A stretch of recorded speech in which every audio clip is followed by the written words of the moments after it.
Hello, everyone. Welcome back to the Midlands Rugby Podcast. Phil, how you doing? I'm very well, mate. How are you? I'm all right. I've got COVID and I've broken my hand and I've shaved my beard off in November. So apart from that, I'm doing absolutely fine. Yeah. You Don't look really, like you've got a bit of alopecia going on as well from here. it does. I nearly did the eyebrows by accident because when you try to do it with your less dominant hand, it's it's really hard. Firstly, to those who are actual fans or supporters of the pod, we've not been here for 2 weeks. We've been busy. Get over it. It's not our fault. We've got a guest with us today, Phil. Who have we got with us? We've got young Chopper Davies with us. Probably not been called up for a while, but Charlie Davies, he's been on our podcast before, and we thought we'd get him on again because he's a good lad and he's got involvement in a Midlands community rugby club. Yeah, he has. So, Charlie, how are you doing, first of all? Yes, I'm well, mate. I'm well. Good to be back. It's been, I think, probably last year we had our conversation, wasn't it? So, it's good to be back and chatting to you guys. But yeah, everything's well, mate. Thank you. So on the community front of rugby, that's what we try and be based around nowadays. We struggle to do anything to do with rugby. But what are you doing at the minute in the community game, Charlie? So I've just got into my second season coaching down at Chesterfield Panthers, which was my original club where I first picked up a rugby ball many years ago now. But so come on board with them within the second season, being head coach and just trying to give a bit back, coaching the men's senior team. It's going really well, really enjoying it. Good bunch of boys down there and progressing quite nicely, quite happy with where we're sitting at the moment in the league at second at the moment. It's going great. Hey, we were talking just before we started recording. You've put on a lot of points across the board against most of the opposition. What is the rugby like down in? I think we worked out it was Midlands, Threes, Counties, North West, East, South West League. Somewhere basically. Somewhere in the Midlands, basically. What's the brand of rugby like down there? When I first came on sort of 2 years ago, it was very sort of one-up rugby, a lot of big lads scrummaging, mauling, not much expansive heads-up sort of football really. So where I kind of looked at and when I first saw my first few games and whatnot and the skill level of the guys, I sort of really wanted to focus on skills, and I really thought there was an opportunity for us to bring a brand of rugby where we had a real attacking emphasis. A lot of skills based stuff that I've tried to bring in is to sort of try and counter big teams that maybe don't like to play at a bit of pace. And a lot of the training that I revolve the games or skills around is playing at pace with heads up rugby. So we've started to get a bit of a roll on now with our attacking play, our even getting forwards to being playmakers at certain times in the game with certain plays, and building a structure where we can attack from anywhere really. And there's been a lot of work on, so like I said, with the skills element, understanding of where to attack and why you should attack in certain scenarios with different defenses and different pictures that are in front of you.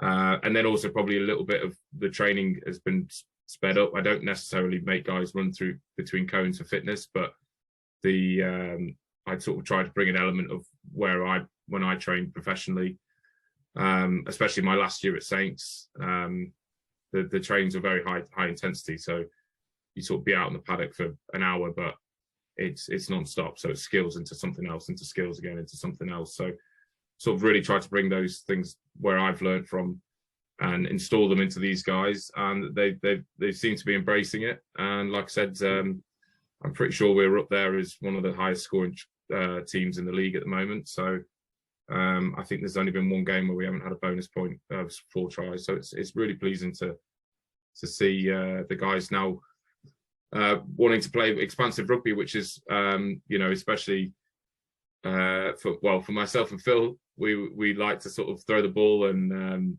get it wide. Phil, I remember you loving being out in the wide channels, and So it's just he couldn't get back into the middle. No, exactly.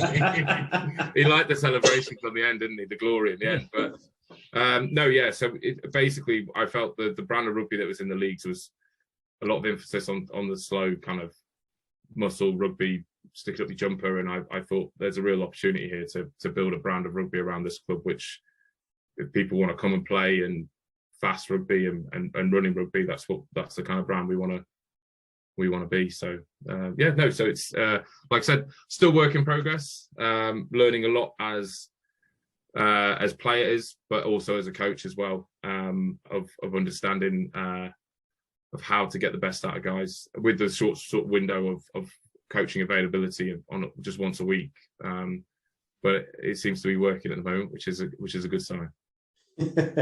You said you took a lot or you've taken some bits from your last year at Saints. Now, many people might not know who your coaches were at Saints in that last year. I say that because off the top of my head, I don't know. But has someone inspired you out of your previous coaches? As in, was there a shouty coach? You thought, I like shouting at people, I'll coach like that. Or because that's what Phil does. Phil just F's and blinds and calls people dickheads all the time. Or are you a lot more kind of arm round? Or what's your coaching style?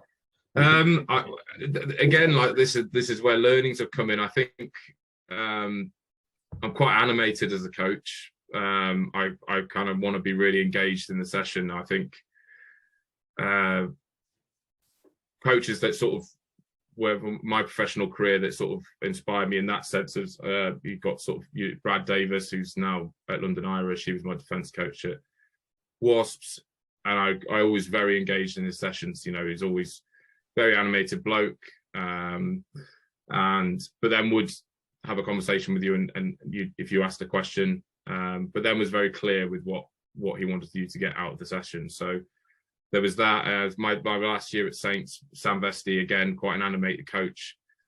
And it just, for me, that kind of, it's not saying that's completely the best way. I think some of the coaches which were a bit more reserved are obviously very good as well, because, but for me in a session, if I want to get energy out of the session and energy out of the boys, I feel if I can be a bit animated and almost be more interested in the session myself, then it kind of, hopefully that feeds out through the players.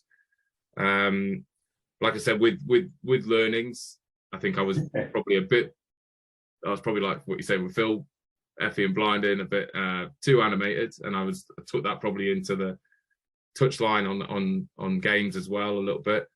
And I think this year I've kind of maturing a little bit is probably the word to use as a coach, knowing when to step in and knowing when to let the players sort of figure it out themselves, which is, I think, is a really key part of their development as well. So so ebbing and flowing with that, and trying to find my feet of where I probably I think over time I'll pick and choose my moments to be that animated sort of character. Really. Phil, are you still finding your technique? Because from what I've seen online, you're very much similar to Neil Warnock in the way you treat your men. Where did you get your technique from? Are you still going, maybe I need to change a bit? Maybe I think it helps that me and my brother plays kind of like good cop, bad cop. So I'm just the bad cop. So I think it's a bit different for me as well because I'm player coach. So because I'm playing, I can afford to be a bit more straight to the point and cutthroat than maybe a coach can be. Plus, also most people I coach are my mates, so they are before the start of the session anyway. Yeah, they were before the start. But it's a bit of a different scenario. If I'm coaching, like I spent years coaching schools and coaching other clubs, I'm not quite as aggressive or abusive. Although some high school students might disagree. Yeah, fair. Just before we move away from community rugby, Charlie, I just wanted to ask you, you've been doing it for 2 years. Obviously, we probably spoke about it last time we were on. Kerry's not done great for community rugby, but what positive signs can you see at the minute from Chesterfield and from teams you're playing in stuff changing in community rugby? Can you see anything changing in community rugby? I think definitely down at Chesterfield, there's a bit more, obviously since COVID, there's more, you see more people at the ground, people are playing. There's obviously, we've had quite a few fresh faces come into the side this year, and some really good additions, some guys that have never played rugby before, who are picking it up really well. And I think that's a really positive sign, because at the end of the day, you don't have players or people around the club, then it's not worth the time. But we've gathering some more players, and like I said, it just sort of seems there now there's kind of like a nice community building, and also vice versa. When we've gone to other clubs, it's exactly the same sort of thing. There's a lot of people around the clubs, and I think that's one thing that we've all grown up with loving with rugby, was being a part of these clubs that we've come up through, or a club that you've been a part of your entire life, where you recognise the people, and then also meeting new faces. So I think hopefully that can carry on growing. I can't speak across the boards with everything, because I mean it's great to see there's so many clubs and teams across the whole country. But I think whatever support or influence that can be made where for community rugby to keep being promoted, and for people to keep their interest, is really valuable, because I think without that sort of grassroots and community rugby, that's the sort of fundamental of English rugby for me. Like you get so many good characters, and you know, and there are a lot of very good players across a lot of different leagues, and so it's great to see with us, with our community games, when we're playing. You know, we laughed and joke a little bit about the league where we're at the moment. We're obviously going to, over a long period of time, try and build the club up to being in higher leagues. But you see the sort of standard, even some of these lower leagues, some great tries been scored, and guys coming out to express themselves with the game. And yeah, so just I think it's quite a slow, steady pace, especially with us at Panthers. But you can sort of see now there's hopefully a little bit of progression, and hopefully over time we can just sort of build the club up and keep attracting players, attracting people down there, and keep it as a really good community place to be. So in that light, it's in a positive direction. So I think you've absolutely looked at as well, just looking down your league, 10 out of the 12 teams are in Derbyshire, including yourselves. Yes. and the other 2 are West Bridgford and Keyworth. Yeah, so no, in terms exactly. of travel, that minimal is an travel, which is the thing. But I get a bit of stick from my lads, because I've had a bit of some of the games I've not met, so they always take the piss, saying I've hit my quota for the month of one game, and then so I've yeah, so it's just been a bit of a topsy-turvy thing with work. But yeah, so the travel side of that sort of thing is made it a lot easier, and I think that's probably kept a bit more consistency with our players playing. I think whether that's something that needs to be recognised across everywhere, where you're not travelling for 3 hours on your Saturday to go play a game and then 3 hours back. You know, I think that causes quite a bit of disinterest for guys who are just playing for fun.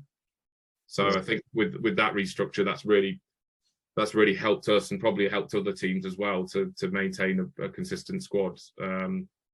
So yeah, so one as a from my point of view, that's a very handy thing to not be travelling too far. But then I think for a squad, it's definitely for teams that it's a bit more attractive to come and play on Saturday than to be travelling, you know, the other end of the country. So I think maybe that's something, I don't know, for other league structures, but whether that's something that could be thought into in the future years, really. Yeah. Off from a positive part of the community game to something that isn't nice to talk to, but I guess there's some positivity in the sense of some recent updates. But we originally spoke to you about 2 weeks ago when Worcester Warriors had just gone and Wasps had just gone into administration, one of your former clubs. Latest update that I know from Wasps is it's been agreed they can be bought by a group of former players and so on. So that's good. But obviously, last time you were on, we spoke about Future Smart, which is, well, you can let us know what it is. There's no point me trying to explain your baby. So, Johnny, firstly, what is Future Smart? So Future Smart's something I sort of do on the sides. It's through my mum, Carol, who set it up a while ago.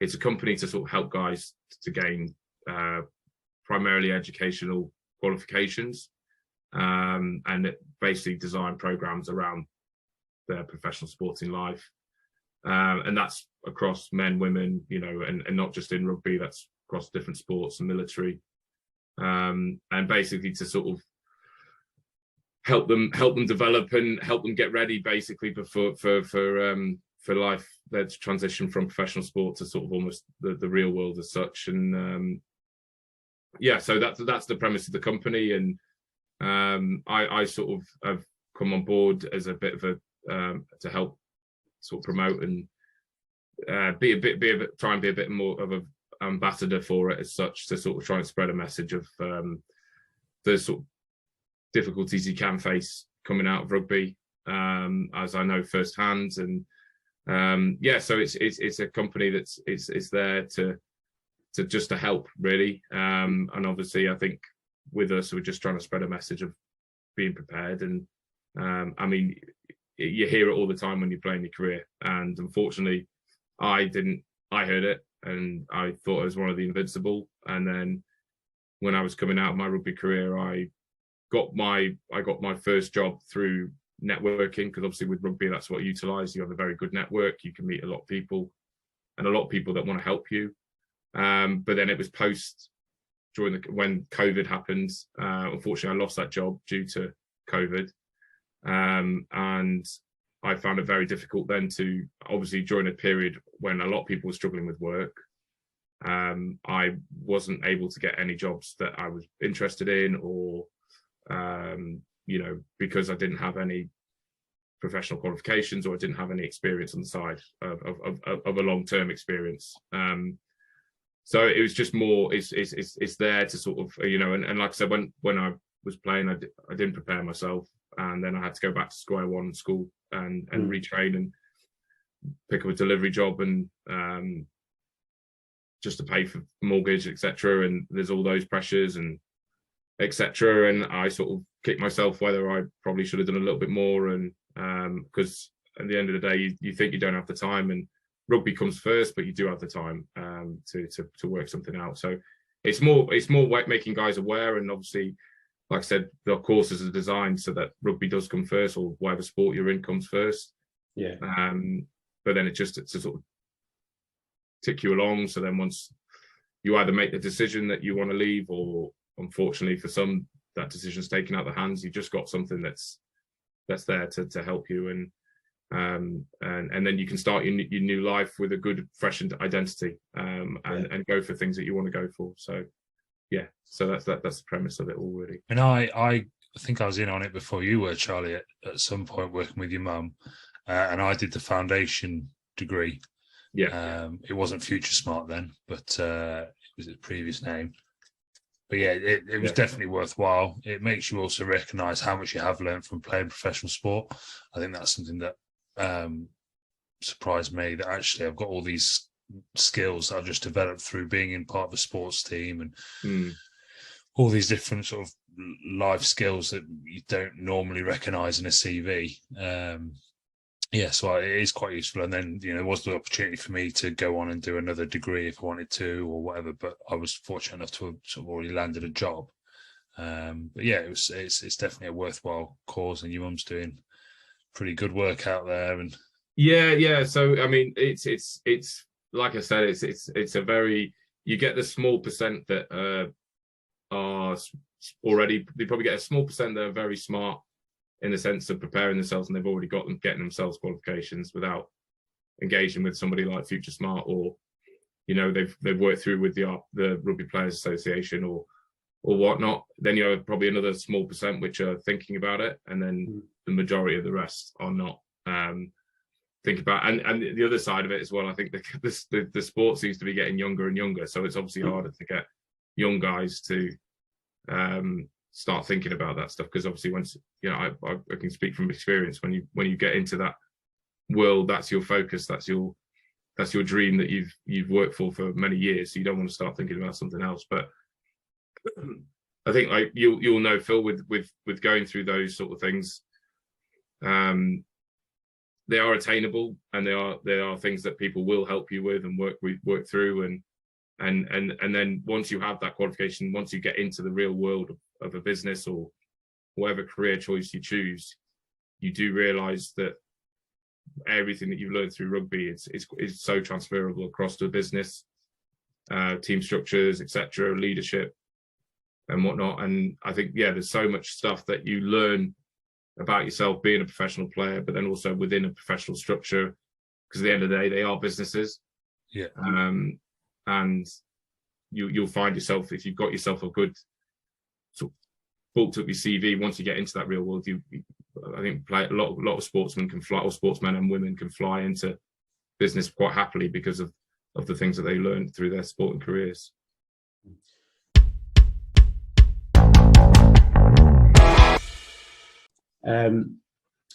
So Charlie, with all that work Future Smart are doing and all this, and obviously your link to the Wasps boys and what's going on at the club there. We don't need names or numbers or how many people have been in contact, but do you know many lads that are seriously in a position where they're going, right, I need to start looking for work, or I need to start thinking about a new job now, or are people sitting and waiting? So we've had sort of conversations with the RPA and just basically offered, because I know they're doing a lot of good work trying to help guys, and there's a support there with the personal development managers, and we sort of just tried to be an extra stem for them, really, just as a thing to sort of say, like, look, if there are guys looking at this, then point them our way, and we're always here to help, to support. And that was our primary thing to sort of send a message out to all the, not just the players, but the staff as well, because it's 167 people from Wasps alone that got made redundant, unfortunately. The feedback we got, we've had a few guys from Wasps and from Worcester sort of come forward to sort of maybe start looking into stuff, which is just sort of early stages, really, and getting them onto courses. But the majority of the feedback we had, and quite understandably, is that a lot of the guys are not wanting to have that kind of mindset, which they want to keep playing, and they want to find a club, and that's their first focus, to try and find something to keep playing rugby. And then we just sort of said, we're always here, and if guys are in a club, you've been in that situation now, so maybe it's a good time to, once you find your feet again in something, and if you're playing again, then we're here to sort of, if you want to start thinking about your life after sport, then please just get hold of us. And but I think majority of people, like I said, are just focused on trying to get back into the sport at the moment. And I think there's been some quite good numbers so far with the Wasp squad getting contracts here, there, and everywhere, including some of the coaching staff, which is pleasing to see. I saw Matty Everard has gone back to Tigers. He has, yes. I haven't spoken to him in person. I think one thing for me was, I put a post up about, a social media post about Future Smart, but then my time at Wasps, and it was more kind of a bit of feeling sorry for people, and it just sort of saying, if anyone needs a chat or if they need support with anything, then just give me a call. But in the terms of actually having a conversation with players or Matty Everard is a good friend of mine, coaching staff, I've sort of left them to the devices. I don't think people want pestered. People pestered during a pretty difficult period of time. A lot of guys got families, mortgages, etc. So they probably don't need the time to be gossiping about it. So I've sort of left them to it. But it's great to see that the likes of Matty, he was one of the first people I thought about when this went about, because he's still very young into his coaching career, and he's gone through the ranks at Wasps pretty quickly to become defence coach pretty quickly, and to be picked up by someone like Tigers, the champions of England, and I think they've already got a very good coaching set up there. Is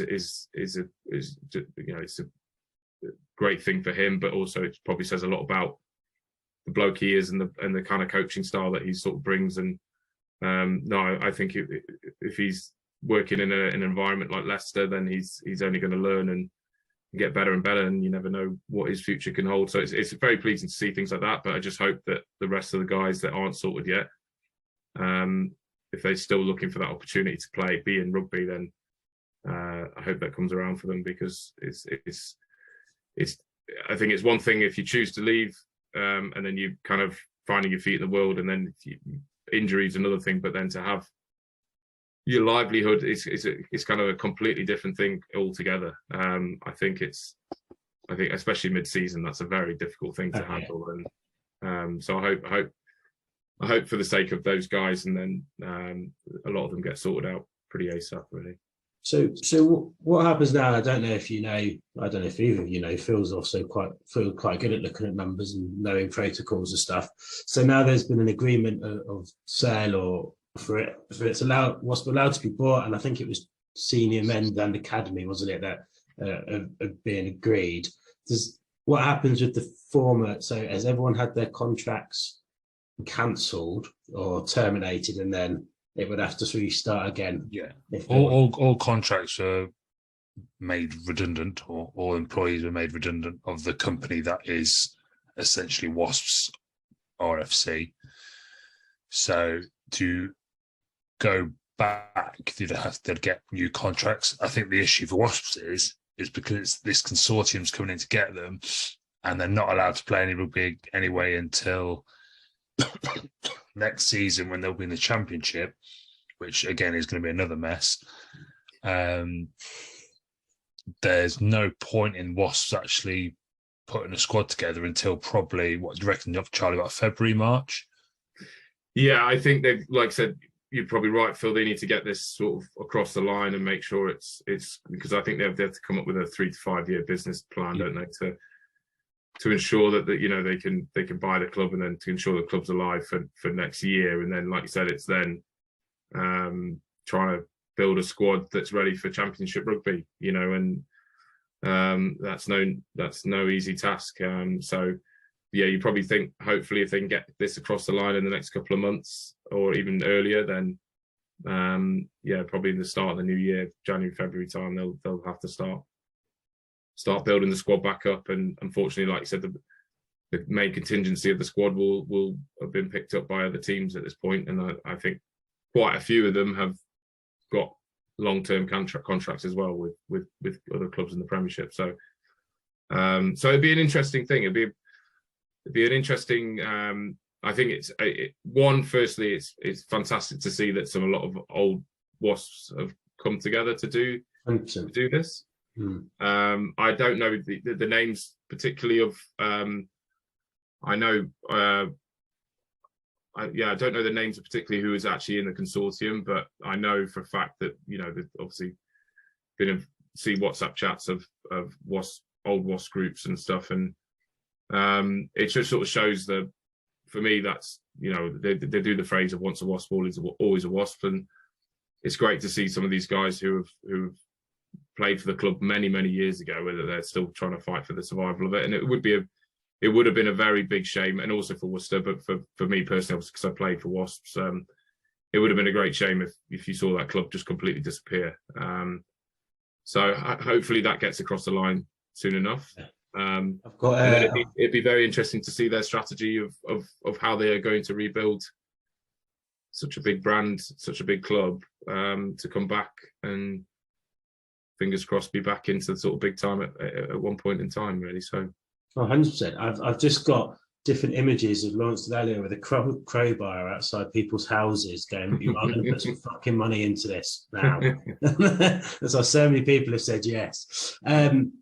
Charlie, mate, thank you very much for coming on. It's been great to chat to you again. No worries. Hopefully we'll actually be able to meet up at some point. Last time we said that there was still different types of flu flying around and stuff. Restrictions and stuff, yeah. No, yeah. I'd be very interested if you throw in one of these your nights or something, then it'd be great to come along, even as a supporter. So thanks very much, mate. It'd be good. Cool. Thanks so much, and good luck to your boys at the weekend as well if you've got a game. Perfect. Will do. Cheers, mate. Thank you. Cool. Cheers, mate. Cheers, mate.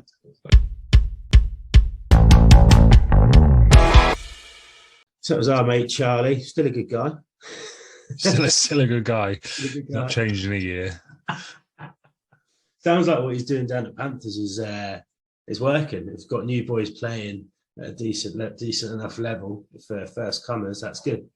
Yeah, I mean, it's not a small place, Chesterfield, No. and you'd hope they'd be able to sort of create a bit of a multiple squad atmosphere. So yeah, I think having someone like Charlie's obviously got a high level experience across Europe, you could say, with his time at Stade. He's I can just imagine what he's like as coach. He'll be bouncing around, like irritating little Charlie was. So it's got him off. So yeah, exactly. This is exactly what I can expect. Yeah. He just had the energy.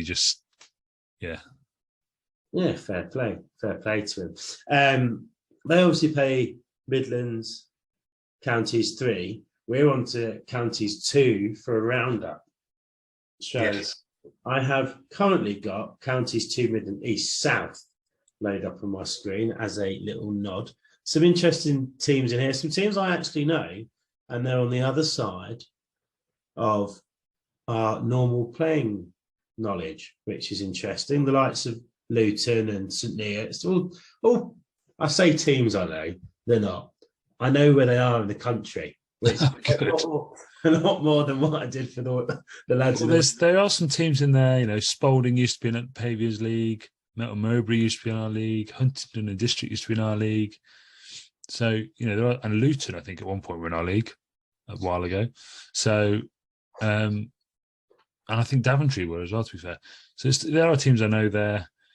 It looks like Daventry are going pretty strong. They're 8 from 8. Spalding doing all right. Spalding's a weird team. Well, it used to be in terms of sort of their squad. Travelling away, they used to have a different squad to being at home. But that's because they were right next to an RAF base. Right. Melton Mowbray, coached by Holf, seems to be sitting quite comfortably in mid for the table. And Huntingdon District, they've dropped a couple of leagues from where they were a couple of years ago, but it's just nice to see that these teams are still putting out, full squads, and there's not one second team in that league, Tom. No, not one second team. I mean, this is getting to the point where teams will be big teams on their way down, big teams in inverted commas, obviously, because that's just how the leagues sometimes go, when teams pushing to try and grow. So there'll be some interesting games in this. Never seen any of these teams play, unfortunately. May have seen Spalding a long time ago. Don't know. Can't really comment on their brand of rugby. However, it looks like there's some tight games. So it looks like it could be quite an interesting league this year. Definitely. Yeah, it looked quite even in the middle. On to Counties 2, Midlands East North. These are teams that we do know. East North. Yes. Here we go. Oh, some teams I know. I would say nice to see Mansfield at the top. A team we would like to come back to the higher echelons. I think that league looks quite quite competitive with the top 4 split by 4. Boston, a very interesting place to go and play rugby. If no one's ever been there, it's always windy. Game, isn't it? It is. Yeah, some good teams in there. Good local teams that we all know: Belper, Nottingham Casuals, Gainsborough, Ashfield.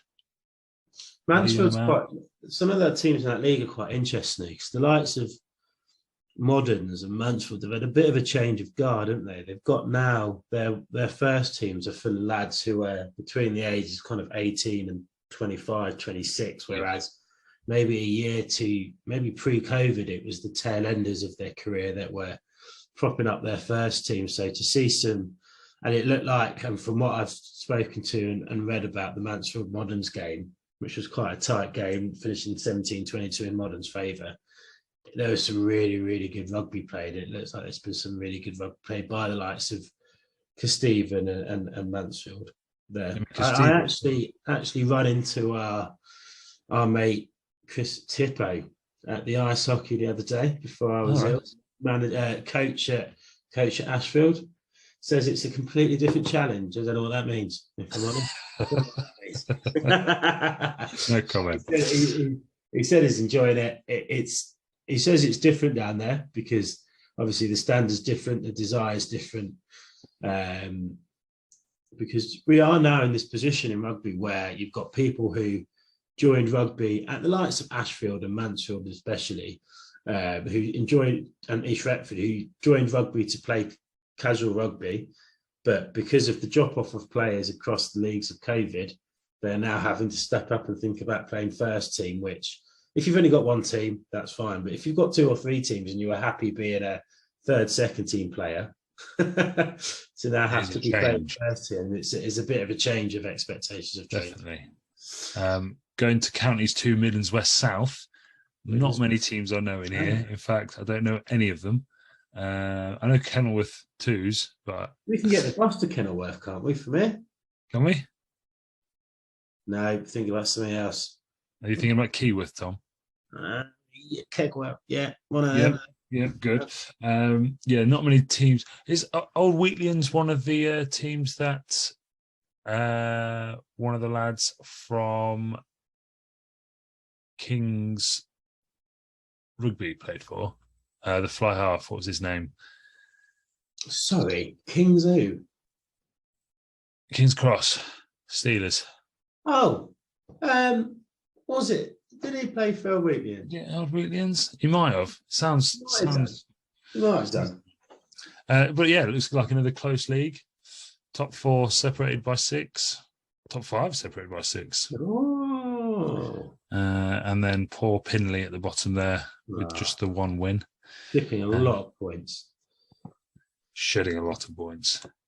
And then finally, Midland counties 2, Midlands, West, North. So difficult. Again, you've got some 2s teams in there like Bridgnorth and Newport Salop and Luctonian 3s. Jeez.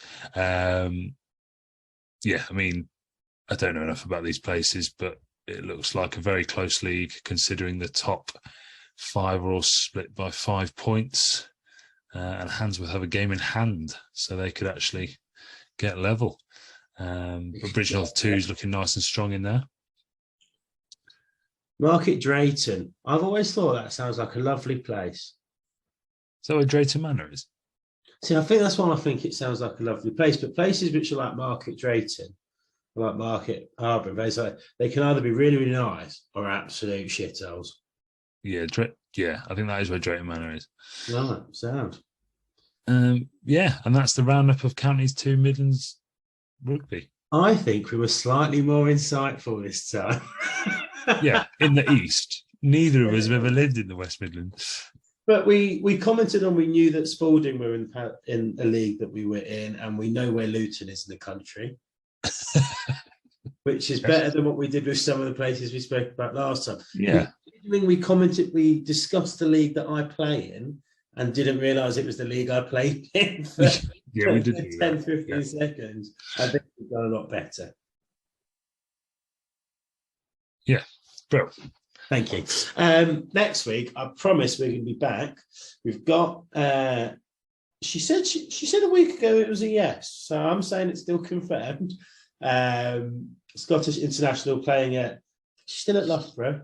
Got quite close links to Davies Rugby Club. Jenny Maxwell will be joining us on the pod to discuss everything women's rugby in the Premiership 15s.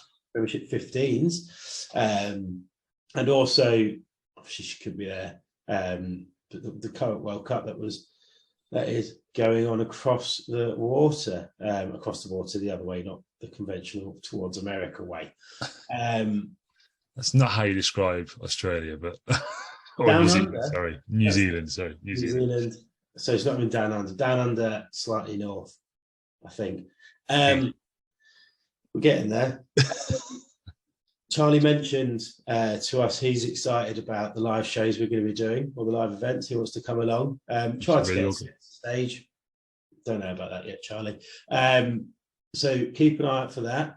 We are, I don't know where I'm going with this, but we're coming up to Christmas. So if you want to send us presents, you know where we are. Why not? We know. Yeah. Charlie dropped some big names of people starting a rum company. One being a former guest. Send me some fucking rum, please. But yeah, Phil, we'll end in a traditional way. Oh no. Oh no. Do you have any wise words? No, I've panicked. I think the wise words should have been, and you can use this if you're a young professional sportsman, look up Future Smart to get a qualification. You're better than me at that. Phil, have you got any wise words?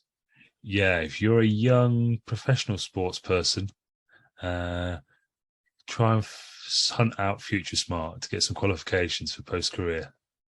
Sick. Well done, mate. You could do as well as me. Yay!